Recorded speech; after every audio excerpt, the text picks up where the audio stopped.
So as Leslie said, I have a keen interest, I suppose, in empowering people, and Emma mentioned it a little earlier in terms of mental health first aid and allowing people to gain some control or sense of control over their own mental health problems. And a lot of what I'll be talking about here tonight is hopefully going to give you some ideas on how you might be able to do that in relation to anger management issues. So for this evening's lecture, I'm delighted to come along and talk about this issue. I think anger management sometimes can be seen as something that doesn't need to be essentially addressed. We kind of view anger, unless it's very antisocial, as something that just happens throughout life. And for the format of this evening's lecture, what I'm going to look at is, I suppose, introducing anger as a topic, how it can become a problem for people, and what problems can it cause within people's lives.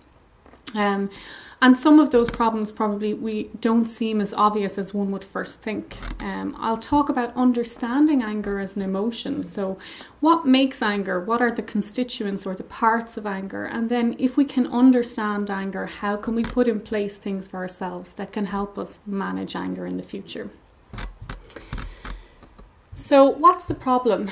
Well, anger is a normal, healthy emotion. Let's just get that out there first. We are not saying that in the future one is never to be angry. Certainly in certain situations, like as in a response to threats or attacks or injustices, or even disappointments, it's normal to feel that way. Okay, so what we're not trying to do is tell people that you should never ever feel anger. Absolutely, there are certain times in your life when anger is the most rational response to certain situations. However, what we are saying is that anger needs to be managed in a way that doesn't hurt either yourself or other people, and doesn't end up being explosive in terms of how it comes across to others and how you feel afterwards after an episode of anger. If it's not dealt with in a healthy way, it can have significant effects not only on yourself but also on the people around you. So anger is the emotion most likely to cause difficulty in your relationships, either at home with your significant other, with your children, or even at work in terms of workplace relationships. It is the emotion that probably makes people the most defensive. People can sort of relate a little bit more to somebody who's feeling sad, or they can relate to you when you're feeling happy. But when you're feeling angry, they suddenly feel defensive against that anger, and it almost incites anger in the other person as well. Surprisingly, anger can have effects on your physical health. Right? So it's been known to cause difficulties in terms of even heart attacks, strokes, things like backache. It can be a causal factor in insomnia. It can also cause things like digestive problems, so irritable bowel syndrome. Also skin conditions, so eczema. You might find if you're having chronic or persistent anger that it can affect those types of things. And even more surprisingly, it's been found in the research that anger can have an effect on your immune system. So it can make you less likely to recover from infections, or give you a harder time in terms of recovering from infections. It can make your recovery from things like operations or major illnesses slower. So if you have a chronic or persistent anger management problem in your life, it can certainly cause you difficulties in many ways. And then sometimes in mental health, we would refer to anger as being the umbrella emotion. So lots of other things can be caught under the anger emotion. Sometimes all people see is the anger because that's what's confronting them. But underneath that, there may be more serious mental health problems like depression, like anxiety, or even like some people who are experiencing some psychotic symptoms can first present as being very, very angry. So there are many effects that anger can have on your health and well-being. So I think it becomes obvious then at that point why we need to manage our anger as well as we can in the course of our lives. So each individual's reaction to anger may be different. Right? So anger can be expressed outwardly as maybe sarcastic comments, shouting, swearing, name calling, and sometimes even physical violence. Or it can actually be expressed inwardly. So some people hide their anger from everybody else and they turn it inwards against themselves. And what you might see is somebody suffering from perhaps chronic low self-esteem because they're constantly feeling angry at themselves. So even if that anger is in response to something external, they turn it inwards on how they should have reacted better, they should have done differently, or they could be doing differently in the future. And you can also see anger play a role in things like self-harm. So as an expression of that inward anger towards yourself. So what about anger management then? So what anger management is not, it is not about suppressing the anger or never ever getting angry. It's about understanding that emotion. It's about really trying to decipher for yourself what is behind my anger management problems. How can I recognize my anger management problems? And how can I respond differently in the future? So what steps can I put in place for myself that will make me less likely to respond in an explosive or difficult way that either makes me feel terrible about myself or makes others feel bad in the situation that they're in? So in order to understand anger, you need to understand the emotion itself. So what makes up anger as an emotion? So anger usually has three components. There will be a physical component. So what anger does is it activates that flight and fight response within us. So where the adrenaline gets pumping and we start to feel physical symptoms of that. Things like a racing heart, increased blood pressure, perhaps hot flushes in your face, up your neck. Other things might be clenching your hands and clenching your muscles really tightly. So they're physical elements of anger. Behavioural elements are things that we do. So what kind of things do we do that signify anger? So like yelling, slamming things, slamming presses, banging things on the counter, those kind of behaviours that you will see for somebody who might be experiencing an anger management issue. And then cognitive. So cognitive refers to how we think and what we perceive about the situations that we're in. So are we always feeling that it's somebody else's problem? Or do we tend to overgeneralize that I should always do it this way, or everybody feels this thing about me? Do we sometimes make assumptions?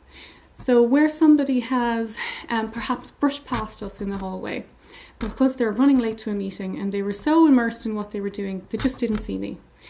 But I think, she didn't even look at me. Maybe she's angry at me. Or maybe she doesn't like me. So if those kind of negative thinking patterns get in on top of you, that can result in anger management issues. So why tell you about what makes up anger at all? The reason is that if you know what constitutes anger, you can get to know a little bit about yourself, I suppose, about knowing your warning signs and your triggers. So what are warning signs? Warning signs are things that we notice about when we either become very angry or on the work up to being angry. And commonly you'll hear people say things like, well, it just happened. I just flew off the handle. I didn't know I was going to get angry. I just flew off the handle. But if you can get a little bit more in tune with yourself, you can maybe pinpoint some of those warning signs to that your anger may be beginning to build to a level that you mightn't be able to manage it. So those warning signs are physical. So we spoke about that. And these can change for every single person. They can be different for me or for Leslie or for anybody. So you really need to concentrate on what it feels like for you to be angry. So what are the physical warning signs? Are they clenching of your jaw? Do you find in that meeting where you're getting really angry or irritated that you get that little pain in the side of your face? Or maybe a hot flush that moves up your chest and into your face until you're as red as a beetroot. Things like a racing heart. Or perhaps for you it's rapid breathing. So you notice that little spike in terms of your intake of breathing. And really what it's about is concentrating on you as an individual. And what are your individual signs or physical warning signs that there may be an anger management issue, or that you may be about to experience anger and you need to put in place something to correct that. Thinking. So what are you thinking in the advance of an issue with anger? Okay, in advance of the explosive issue. Is it that you're overgeneralizing? Are you always thinking that everybody does this all of the time? Right? Because we know that's not the truth. We know when we think rationally without the anger, it isn't always. It isn't everybody. It's not all of the time. It's usually some people every now and again, or maybe even once, but because it's leading us into an angry emotion, we tend to get fixated on thinking of that overgeneralized kind of assumption sort of ideas. There might even be key thoughts for you. So something that comes up again and again in terms of warning signs. Is it when you're thinking that somebody is home late and you're not sure why that's happening? Or they didn't tell you that they were going to be home late in the first place? Is that what it is? Okay. Is it perhaps thoughts maybe of harming someone, or even thoughts about, guilt or injustice? So it's really getting to know your own thinking patterns around this as well. Your behavior. So I suppose the classic example is the banging of the kitchen cupboards before we ever get to the point where we have an explosive outburst. There's usually signs. There's usually the few bangs here, or the pulling the door behind us, or the odd yell, until it builds to a crescendo. And what it is, it's really getting to know those behavioural signs for yourself. So what are the key things that indicate to you, maybe I need to put in place something here before it builds and explodes to something else? And emotions. So sometimes key emotions are likely to drive your anger. So there might be certain things that you're feeling that make you much more likely to experience an anger issue. So they could be even feeling lonely, feeling sad in yourself, perhaps feeling guilt or shame, or perhaps jealousy. Okay, so it's really thinking about, well, prior to an incident where my anger has caused me some kind of difficulty in my life, what is it that I am doing, I'm thinking, I'm feeling, or I'm physically, what are the signs and symptoms for me that I need to be aware of so that I can manage this better in the future? And then you need to know your triggers. So you've spent a little bit of time discovering what I feel like, what I'm doing before my anger becomes an issue. Now I need to know, are there certain situations that make me much more likely to feel angry, to drive me to that explosive kind of end of things? So they can be two things. They can either be external. So in terms of external triggers, they are things that happen to you, or things maybe that others do, or events that might upset you. Examples can be things like driving. Okay, so somebody cuts you off driving, or a classic one is the kids, they never ever put away the DELF. Okay, but you might know in advance that that's a trigger for you. That's something that you need to be aware of. If that's happening, then I'm quite likely to get angry and irritated by this. Other things could be a certain conversation with a certain person. Is it the money issues that come up time and time again in a relationship? Is it the division of labour in that relationship? Are those the things that push me? Am I going into a particularly stressful meeting where I perhaps have been working on this issue for a long time with no real progress, and I'm likely to explode at that particular meeting? So it's really finding out if there are consistent triggers within your life that lead you to feel very angry or very irritated. And internal triggers. So these are things that are going on inside you, or other negative emotions. I'm pretty much betting most of the room can sympathise with being hangry. So you're hungry and angry, right? So the less food you have, the more likely you are to snap at people and really be irritable with them. Or sleep, that's another big one for people. The less sleep you have. Certainly, I know in my own life, the less sleep I have, the more likely I am to be that just little short-tempered with people, and maybe my response is that little bit quicker. It can be things like emotions. So if you're feeling particularly depressed or low, if you're feeling things like guilt or shame, or even if you're feeling things like loneliness. Okay, our natural reaction is not perhaps what we think it should be. Sometimes it can be to be irritable, to be angry at being in this situation, to be angry at feeling this way. And so instead of displaying those types of emotions, what we end up doing is showing people the anger types of emotions rather than what we maybe really feel. Pain is another good internal one. So anybody who's been in pain at any point or chronic pain, it can be very difficult to not be irritable, to not be kind of angry at people when they're asking you questions and you're trying to concentrate on that facet as well. In order to get to know these warning signs, what can you do? Because a lot of what we do happens at an unconscious level. So we're not necessarily aware that all of these things have built to this particular moment.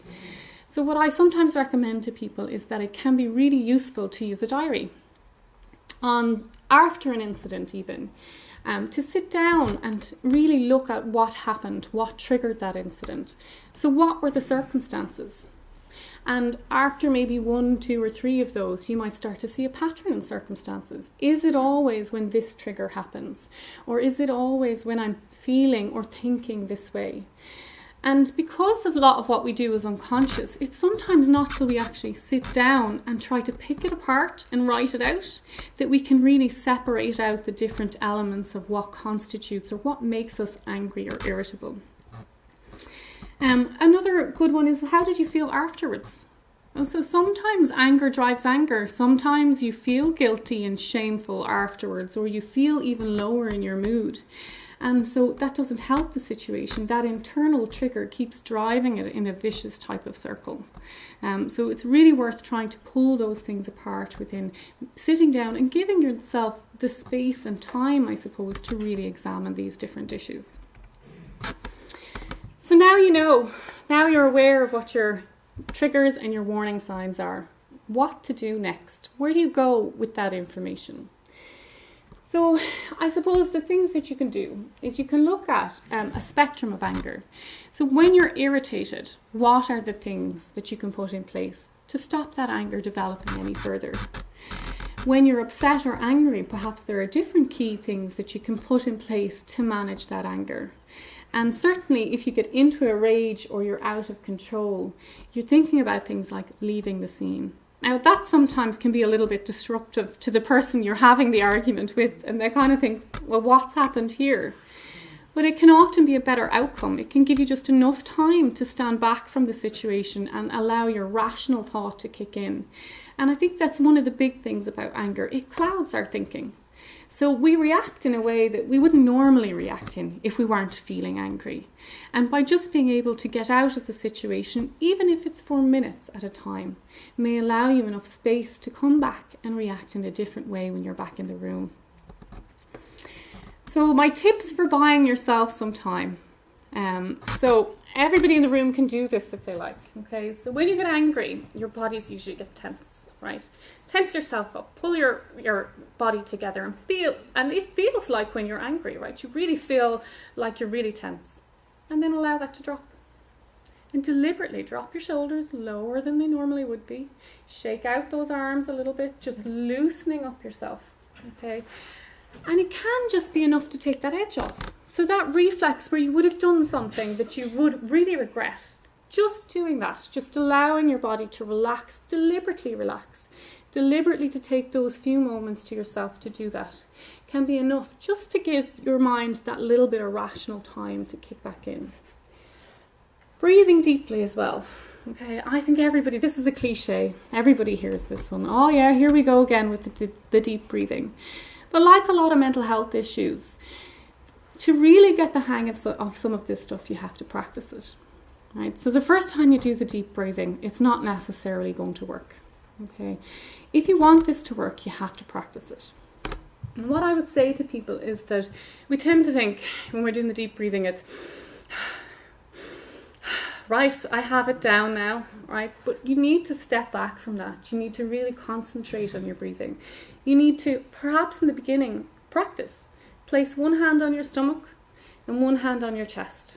And when you breathe in, you're pushing your stomach out. So expanding your diaphragm the whole way. That's what breathing deeply is about, okay? And that actually feels a little unnatural when you start to do it in the beginning. So pushing that stomach out while you're breathing in.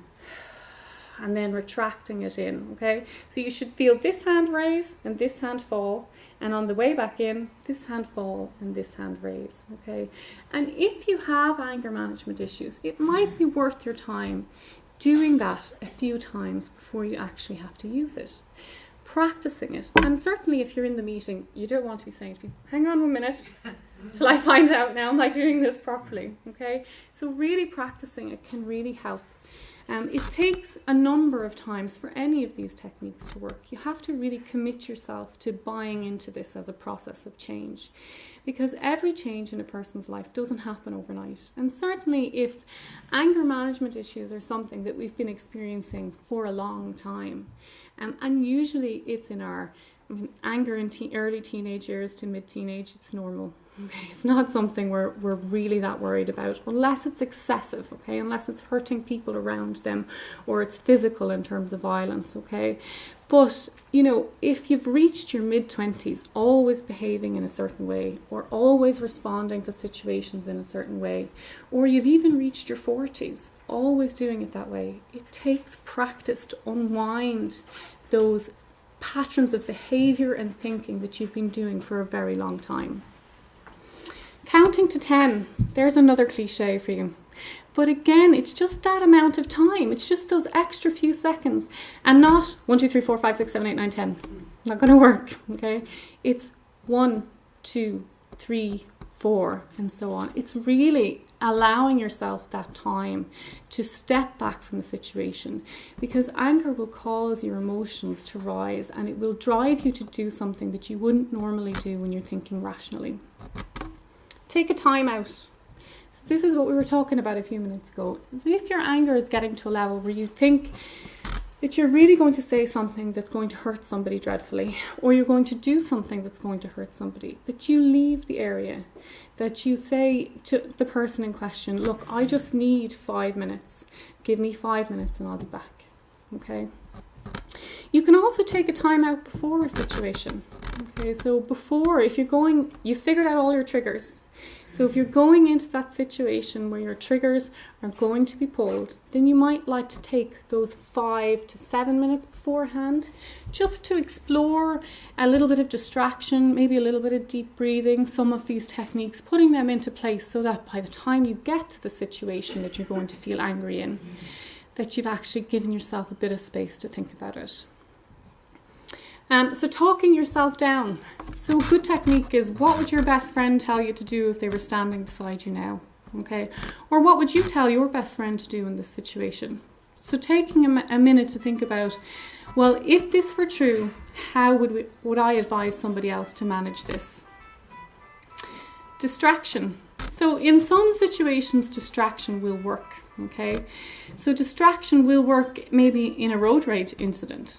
Right, so where you normally would react really, really angrily in the car, you have to think about, you know, am I in control of this situation, I suppose? And if I'm not in control of this situation, what other techniques can I put in place? So you might have your favorite bit of music, okay, that you might play. Or I have a colleague of mine who always recommends the audiobooks as well. So, you know, on the way home in the car, instead of concentrating on how awful the traffic is, then you can concentrate on the good story that's being told to you on the way home. Other things for distraction are the typical example. The kid's not putting away anything. You've been at work for 12 hours and you're exhausted, and now you're coming home and there's stuff everywhere and nobody ever helps you. Okay. What's to do? Do we shout at them and then end up regretting that? Or do we say, hey, those dishes are not going to move themselves, so if I go for a walk for 10 minutes to clear my head, they'll still be there when I come back. Right? And it might mean that I can talk more rationally to the people who are in my life, who are involved with me, about why that upset me. So being more assertive rather than angry with it, and getting better results from other people as well. Using your senses. So literally using your physical senses. So for example, smell. Okay, so some people find certain smells might help them relax. There'll be a smell that always reminds you of a time when X, Y, and Z happened. Okay, so you can reserve that for times when you know you're going to be entering a triggered situation. You can, perhaps lavender is something for you. You could put on a little bit of a tissue, or you could put it on your sleeve. You know, if you're at that really, really stressful meeting, or you know at home you're going to enter this really, really stressful talk, that might be something that you could help to use calm yourself. even vision. So there are certain people who find that colours stimulate a better feeling in them.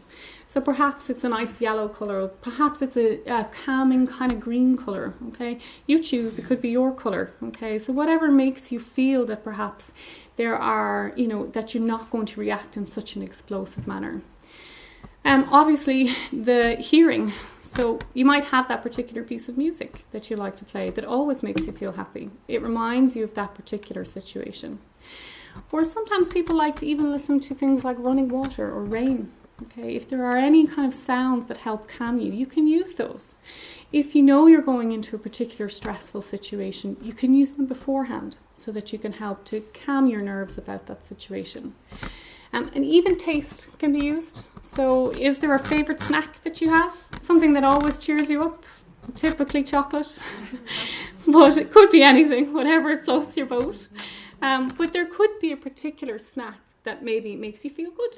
So you could have that before going into the situation.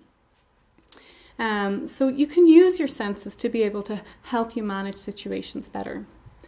Preparing in advance. So we've kind of touched on this a little bit already, but if you're to implement some of these, like suddenly dropping your shoulders and shaking your arms, or suddenly doing some deep breathing, people might think things are going a little bit odd, right? So if there are people at home who are normally subject to these types of emotions, sit with them and explain that you've decided that you're going to do something about this, and that you're probably not going to succeed the first time, but you really want to try. And because you really want to try and improve things, these are the things that you're going to do. So if you leave, it's not because you want to drive a further wedge, it's because you don't want the situation to develop out of hand. If you start doing deep breathing, it's because you're using a technique to try and resolve the situation rather than making the situation worse. The other thing you can do is prepare for those stressful situations. So if you're going to be using the count to 10 exercise in a meeting, bring in some water with you, just to give yourself enough time to reach for it, search for it, reach for it, drink it and put it back. Might be enough of a gap to allow your anger to settle a little bit. Or you have to nip to the bathroom in the middle of that meeting because they don't know, but otherwise things are not going to go well, okay? But you're preparing those types of ideas in your head before it happens. And the other thing is prepare for those difficult conversations. So if it's always the same trigger, if it's always the same situation that's causing the anger to get out of hand, if it's always the same conversation, sometimes it can be useful to sit down and think about that conversation. Think about what it is you wish to gain at the end of that conversation. What are the outcomes? If you could change the situation, or if at the end of it you could have a better outcome for it, what would it be? And then write down how you might achieve that in that conversation. And literally having that physical piece of paper going in there can be enough to keep you on track, to pull you back to the difficult situation in hand. Long term. Okay, so there take a moment, get a hold of your anger. But long term, there are probably other difficult or interventions or actions that you need to put in place to manage your anger. So being assertive. So being assertive is a skill.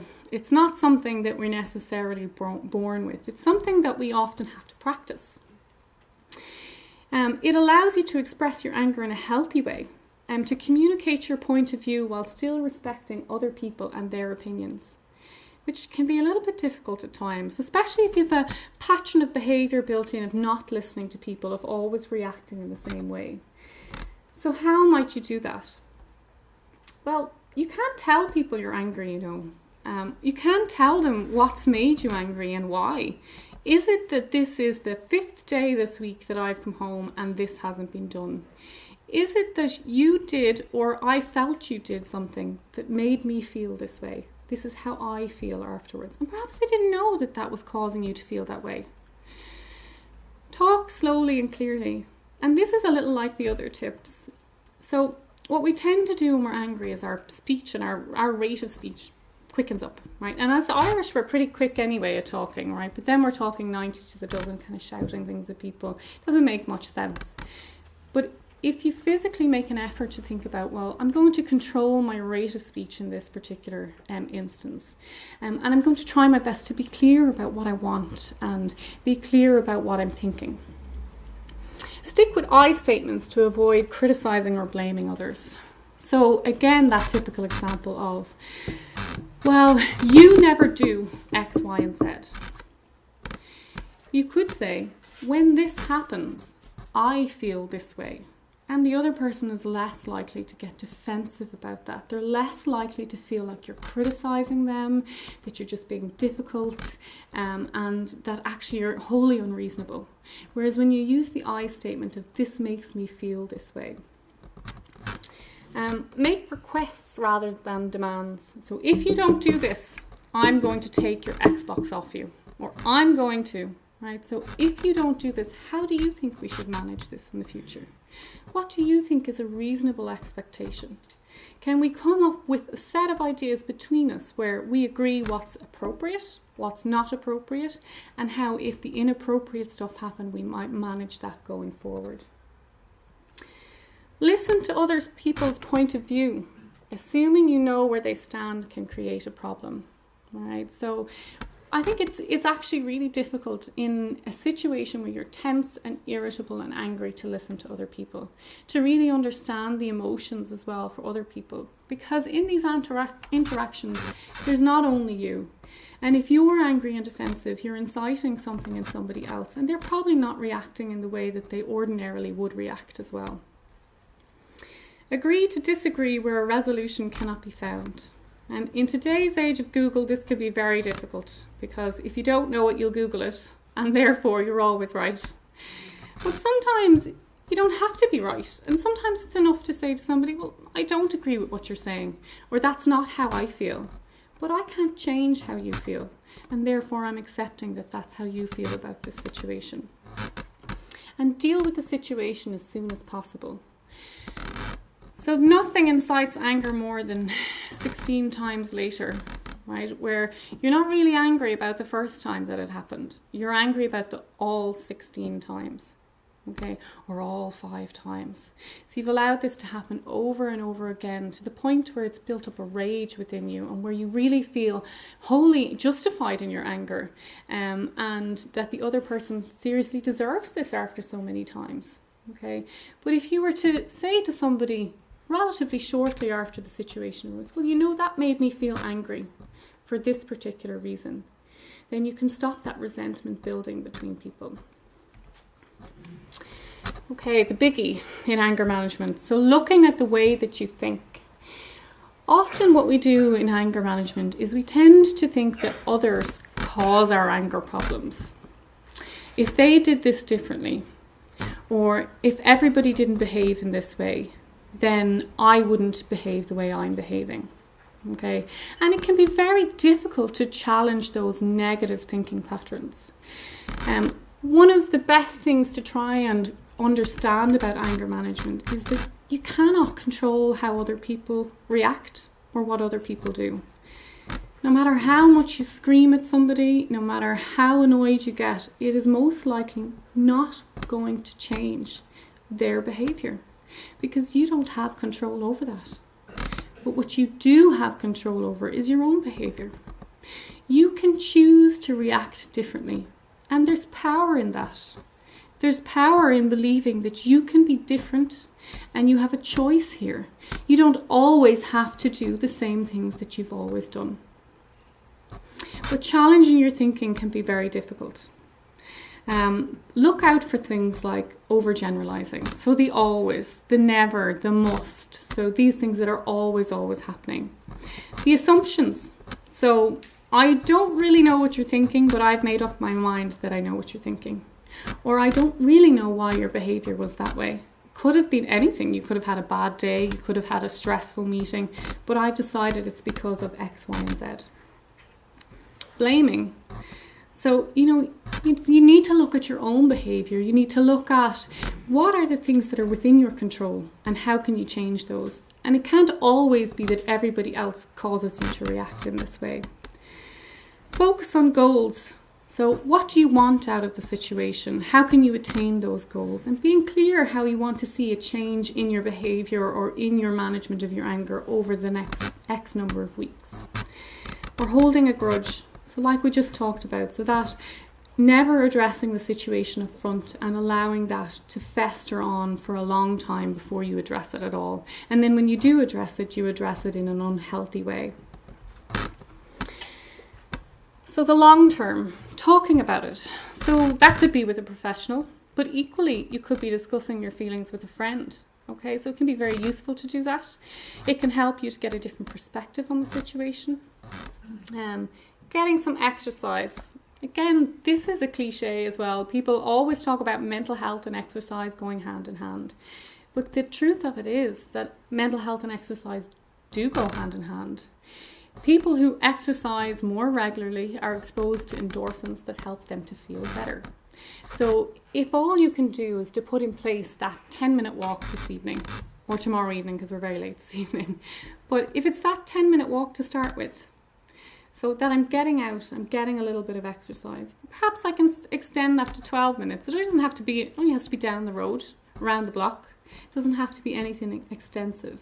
But regular exercise in your life will help you to feel much better. There are things like running, swimming and yoga or brisk walking. So what they generally recommend are things that increase your cardiovascular rate. But if you're going from nothing to something, that's an improvement. So take it at the pace that you can manage. Relaxation techniques. Again, these are one of those things that people say, I've tried relaxation techniques and they just don't work for me. But the truth is that nothing works until you really practice it. Nobody becomes a ninja without going through years of training to get there. Okay, so in order to effectively use relaxation techniques, you have to actually practice them. You have to try maybe different relaxation techniques. So for some people, deep breathing might work. For some people, it'll be deep muscle relaxation. For others, it'll be the visualizing of a journey. Okay, and you don't have to spend any money these days to access relaxation techniques. YouTube is full of them. Okay, they're everywhere. You just Google it and you'll get some kind of relaxation techniques that you can use and try them. Swap in and out of them. If one's not working for you after a couple of tries, try something else and see if that works better. And then build them into your routine. So they don't have to be 15, 20 minutes long. Right? You can do relaxation techniques in 2 minutes at your desk. You can do it for 2 minutes before you get out of the car at home. Okay, something that's going to help you to settle. That's something that's going to help you feel calmer before you enter a situation where you feel anxious or irritated. Eating a balanced diet. So we spoke about this in relation to internal factors. So if you're hungry, you're more likely to be irritable. But it's not just that. Eating a balanced diet will contribute to your mental health, to good mental health overall. So not just in relation to any anger management issues you're having, but overall in terms of how you feel about yourself and how your mental health is in yourself. So you can make sure that you eat at least 3 meals a day, which is easier said than done sometimes. And that the quality of those 3 meals, so it's not the quick croissant on the way out of the shop, that you make that a little extra bit of time in the morning to have a quality breakfast, and the same for lunch and the same for dinner. There's a lot of increasing evidence that a healthy diet can have an impact on our mental health. And avoiding excessive amounts of caffeine and keeping hydrated. Actually, water is something that we're really, really bad at. That we think if we've had a cup or 2 of water throughout the day, and then we add the tea and coffee to it, and then we add the fizzy drinks. But actually, what you really need to concentrate is getting your 8 glasses of water a day. Avoiding alcohol and drugs. So alcohol and drugs lower your inhibitions and impulse control. I think we all know that. If you have an angry personality, if you're quick to temper, drinking or using drugs is likely to tip you over the edge. You've lost any hope at that point in terms of keeping control over your anger. I would advocate getting rid of them altogether, but I do know that we live in Ireland and that getting rid of them altogether can be very difficult. So if you feel you cannot avoid alcohol altogether, try the following tips. So limit your drinks to no more than maybe 1 per hour. Okay. Alternate them with a non-alcoholic drink. If you happen to be maybe a whiskey and coke drinker or a gin and tonic drinker, nobody's going to know that it's tonic in the second drink. You don't have to disclose to people that you've decided to cut down on your alcohol a little bit. Or sip your drinks, because we have a tendency in Ireland to really, it's one drink after another. We might get through 3 in the hour, okay? But if you sip them a little bit, try and stretch them, deliberately time it. Stretch the sipping. Time it out to maybe 45 minutes before you're going to the bar to get another one, or the fridge to get another one. Practice self-care for your mental health. So it's not just focusing on the anger issues that you have. It's not just focusing on anger management. It's focusing on good mental health. So yes, the anger is part of that, and being able to rid yourself of the anger and being able to control your anger will lead to better outcomes for your relationships. It will help you feel better about yourself. It will in general, help you reach your goals better in life. But it's not just about that. It's about caring for your mental health overall. And we all talk about mental health as being somebody else's problem. In fact, we only ever talk about mental health as a problem. We don't often focus on mental health as being something that we all have. I don't think there's anybody in this room who couldn't say that they haven't felt angry, that they haven't felt sad, that they haven't felt grief, and that they haven't felt joy. And they're all parts of your mental health. So we need to stop in society thinking so much about how our mental health problems are progressing, to more about how we can talk about our mental health, what it means to be mentally well, to have a sense of well-being. And tips for that: keeping in touch with friends and loved ones. If you've had an anger management problem for an extended amount of time, you may find yourself isolated.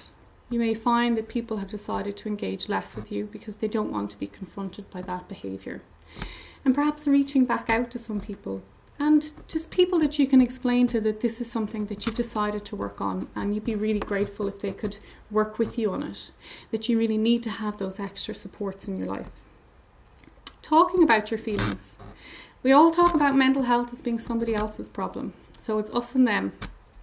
It's never ourselves. We never talk about what the experiences for us are. Or we never generally. And the common phrase in Ireland is, how are you? And what you're looking for is, yeah, grand. Right? What you're not looking for is, well, now wait till I tell you. Right, what happened to me? But maybe we need to look for that a bit more often. Maybe we shouldn't be as glib about that question until we have enough time to really listen to people about how their mental health is. Take time to relax and enjoy yourself. And in today's society, that's ever increasingly difficult. There are so many demands on our time. If it's not work, it's children. If it's not children, it's something else. There's just so many demands. But actually carving out a little bit of time for yourself and protecting that time and saying, and actually I don't have to feel bad about this being my time. This is my half an hour this week that I'm going to take to relax and enjoy myself. And creating a toolbox that you can use during times of stress and difficulties. And a lot of the tools for that toolbox we spoke about already. It's the relaxation techniques. It's the small things that you can put in place for yourself when you recognise that there is an issue or a problem coming up. And, well, almost finally, know when to get help. So if you've tried all of these techniques, and you continue to have difficulty managing your anger, you should consider whether or not it's time to seek professional help. And professional help for anger management problems doesn't always come in the form of medication. A lot of the time it's talk therapy, so things like cognitive behavioural therapy, where people can focus on, getting to know your thinking patterns and how they've impacted upon your behaviour. It's really important in terms of managing your anger. Your first point of contact should always be your GP, who can make recommendations for professional services. If you decide to seek help without consultation of your GP, ensure that the professional you choose is accredited with a professional body. A really good website is yourmentalhealth.ie. It has a drop down on it for county by county and the services that are available within those counties. And the people that they recommend through it are accredited, because sometimes people can gain counselling accreditation without necessarily being accredited by a professional body. So just watch out when you're choosing a professional that you choose the right one. And then finally, dealing with other people's anger. So because often anger is the emotion that touches most, that causes the most difficulties within relationships, I thought it was important to put some tips down for if you are the person who is dealing with another person's anger. So bear in mind the tactics that calm people down, and actually use them yourself if you have to, because if someone gets angry at you, you might react in an angry manner. Okay, so there might be some of those tools in there that will help you. In a time when you're both not angry at each other, set clear boundaries of what you will and you will not accept. Okay, and stick to those boundaries. Nothing worse than the movable feast. I've told you I'm not going to accept this, and yet I continue to accept this particular behaviour. Wait for a time when you're both calm to talk to your loved one about their anger problem. And if it incites anger in somebody to talk to them, maybe write them a little letter.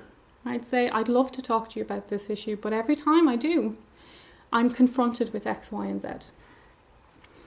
Remove yourself from the situation if your loved one does not calm down. Right? There is no need for anybody to tolerate behaviour that is not acceptable. So if you're in a situation where you feel either yourself or somebody else is being put at risk, try to remove yourself from that situation. It might be an opportunity for you to consider counselling or therapy for yourself. So to figure out why you're in this particular situation, what are the drivers behind your emotions, behind your behaviour that could be different and that could help you manage the situation different. Put your safety first. So if you feel unsafe or threatened in any way, get away and ask for help. And if you have been assaulted, call the Gardaí. Thank you very much.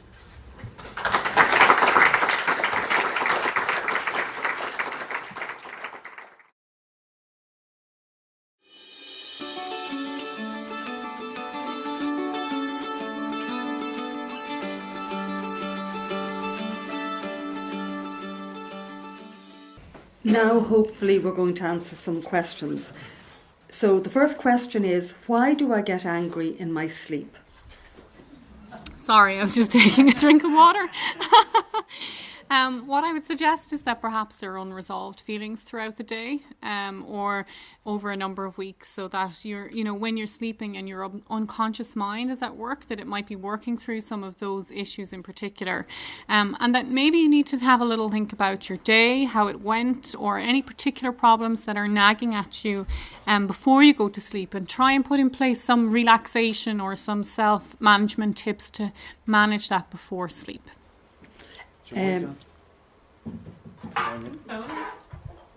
How do you deal best with anger bouts where you have an elderly dementia patient? Yeah, it's a very complex situation where there is dementia-specific needs, I suppose, because sometimes what we refer to that is a needs-driven behaviour. So perhaps there's something behind that behaviour that you're not really aware of at that particular moment in time. So it's trying to look at the needs of the individual and seeing, if there's something like, maybe they were used to doing something in their past that they can no longer do. Perhaps they're hungry. Perhaps they need to go to the bathroom. Perhaps they're in pain, and trying to kind of assess down at what's going on for that individual. And similarly, if the situation is actually not with the individual who's having angry bouts, but with you yourself, that you can look at the thoughts and emotions that are leading up to that. And being in that type of situation is very difficult. And you require to have a lot of supports in place to deal with that in an effective way. So just looking at, do you need any further supports? Do you need to think about what techniques you can put in place for yourself? Some of these are shorter answers. Has meditation a role in anger management? Yeah, so meditation would be similar to relaxation, I suppose, or mindfulness. They're those types of techniques that give you a little bit of space to be able to consider what's going on or how you're reacting to it. So absolutely, if you find that meditation is a technique that works for you, then you should use that. It's all about what works for you. Can anger sometimes be a sign of depression? And I think I spoke a little to this, but often anger can be what we would call the umbrella emotion. So it can be masking other things. It can be masking depression, absolutely. If you feel that your mood when you're not angry is unusually sad, that it's impacting upon your behaviour in a way that you may be getting less sleep, or that your appetite has changed, or your behaviour has changed, it can certainly be an indicator that there might be depression under that, and it would really be worth seeking an extra opinion if that's the case. What causes me to get angry and upset when another person says or accuses me of things that are untrue? I think for this one, it's really important to focus on the what causes me, right? So what we tend to focus on is the people who have accused us of something that's untrue. But really the power comes from focusing on what causes me to feel this way. What are the things that in my thinking, in my emotions, that are making me feel angry? And that's really the focus of that question. And if you can answer those questions, you can pull back some of the power. And it doesn't matter if the person is saying something untrue. You know differently. And so you can react in a different manner. Sometimes I seethe for years after an event and find it difficult to stop thinking about it. A very typical anger management issue, where we have an inability to let go of things that have caused us to be angry, and they build, and the resentment continues to build with it. I think it would be quite important that you seek some help in terms of addressing that level of distress or that level of anger management issues, that you perhaps seek out an appropriate professional. So like I said, you can do that via your GP, you could do that via yourmentalhealth.ie, or you could even ask, we have a number of psychologists here on this team here that deal with cognitive behavioural therapy, so you could even ask your GP for referral there. An easier one. Can anger cause migraine? Yes, would be my answer. I think that we probably don't appreciate how inextricably linked our emotions are to our physical health. And certainly headaches would be something that would be commonplace in terms of anger management issues or anger problems. So if you're having a lot of migraines, try the diary technique. Try to see what's happened before those migraines came on, and really try to focus on what situation it was, what behaviours were there, what emotions were there, and how you feel in that particular instance, and see if there's a correlation between how you're feeling and your migraines. More difficult one.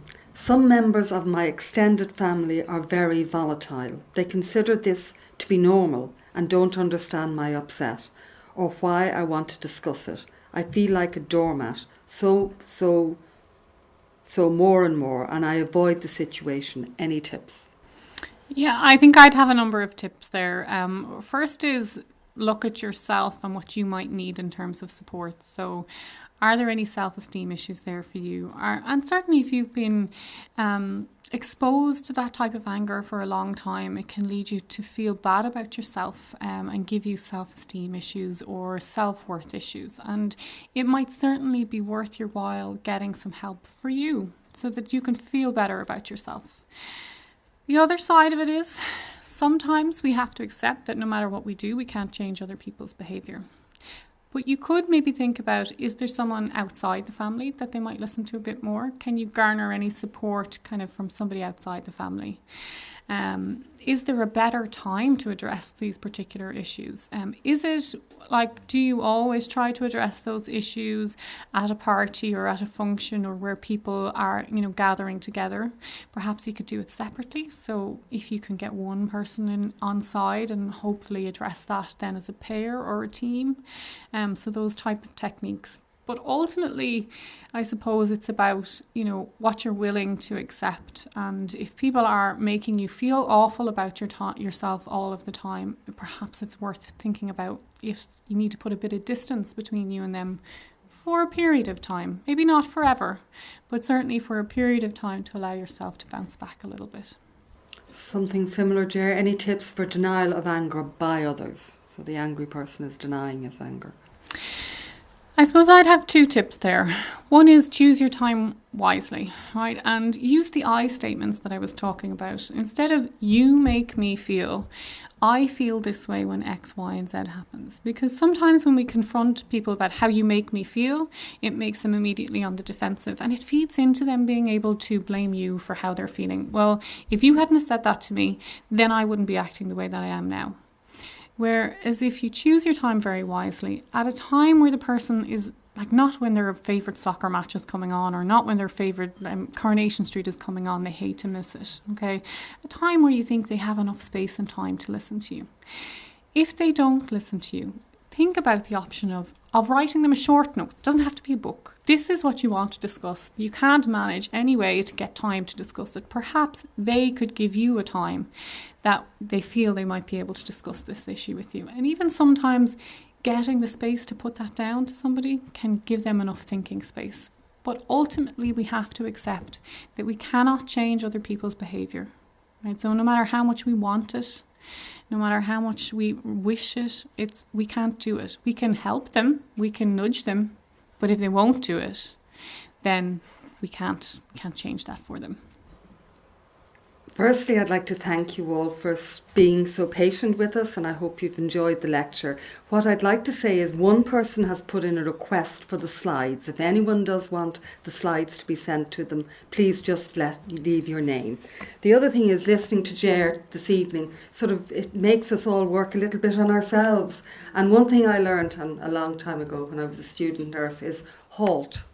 And it was the HALT, and it's HALT when you're hungry, angry, lonely or tired. And the hunger is when you're not well physically, and I think Ger referred to that this evening. So the hunger is the physical. So always stay well within yourself. Angry is the emotion, but it could be a sad emotion that you have. It doesn't matter. If it's a negative emotion for you, halt. Angry.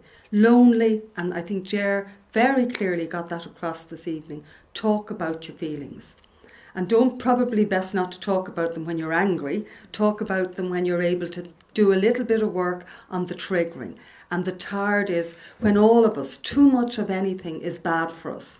So the tired, if we're overwhelmed, if we're anxious, if we're agitated, if we've overworked, if we haven't slept, if something is ruminating on our mind, halt.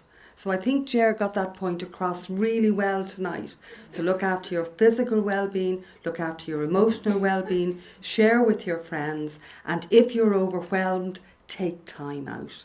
And I think everyone does. If you start talking about feelings to a friend, sitting down and saying, I've been feeling this way, they will empathise. They probably, and I think Ger has that point across very well too, it's normal to have feelings. It's normal to be sad at times. It's normal sometimes to have anger, as long as it doesn't get or affects others to a degree. But anger can affect you if you flight with it and don't express it, and it can affect others if you fight all the time.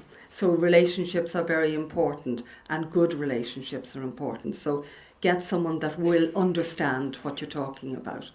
So thank you all for coming this evening, and I hope you have enjoyed. We would appreciate you filling out the common cards, and please leave your email address and we can send you a copy of the slides if you'd like them. Thank you.